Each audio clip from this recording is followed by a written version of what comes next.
উত্তর আমেরিকার Morrison formation, ইউরোপের সোলনহোপেন লাইমস্টোনের পর এবার ভারতের রাজস্থান রাজ্যের জয়সলমী জেলার মেঘা গ্রামে সম্প্রতি একটি বিরল জুরাসিক যুগের ফসিল আবিষ্কৃত হয়েছে। এই আবিষ্কার পুরাতত্ত্ববিদ এবং ভূতাত্ত্বিকদের মধ্যে ব্যাপক উত্তেজনা সৃষ্টি করেছে। এর আগে 2023 সালে বিহার মধ্যপ্রদেশের সীমানার কাছে ফাইটোসরের জীবাশ্ম পাওয়া গিয়েছিল, কিন্তু সেটি রাজস্থানের মতো এত ভালোভাবে সংরক্ষিত অবস্থায় ছিল না। বার্তা সংস্থা বিবিসি জানায়, গত সপ্তাহে জয়সলমীর মেঘা গ্রামে একটি হ্রদ খননের সময় স্থানীয় গ্রামবাসীরা মাটিতে একটি বড় কঙ্কালের মতো গঠন লক্ষ্য করেন। পরে তারা দ্রুত স্থানীয় কর্তৃপক্ষকে জানান।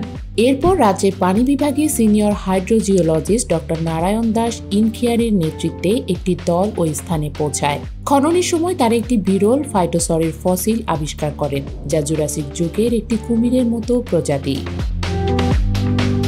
ডক্টর নারায়ণ দাস বলেন, এই ফসিলটি প্রায় 200 মিলিয়ন বছরের পুরনো এবং এর দৈর্ঘ্য 1.5 থেকে 2 মিটার। আমরা বিশ্বাস করি এই স্থানে আরও অনেক ফসিল লুকিয়ে থাকতে পারে, যা বিবর্তনের ইতিহাস সম্পর্কে গুরুত্বপূর্ণ তথ্য দিতে পারে।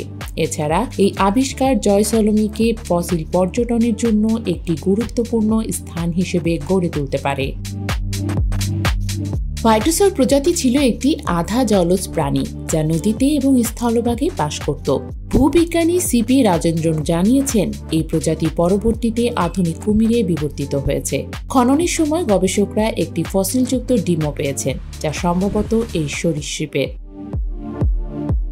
বিজ্ঞানী ভিএস পরিহার বলেন, এই ফসিলটি একটি মাঝারি আকারের ফাইটোসরের, যা সম্ভবত নদীতে বাস এবং মাছ খেয়ে জীবনযাপন করত।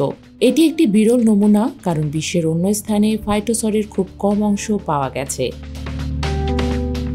জুরাসিক পিরিয়ডের শুরুতে ট্রায়াসিক জুরাসিক বিলুপ্ত ঘটনা ঘটে, যার ফলে অনেক প্রজাতি বিলুপ্ত হয় এবং ডাইনোসররা প্রধান স্থলজ প্রাণী হিসেবে আধিপত্য লাভ করে।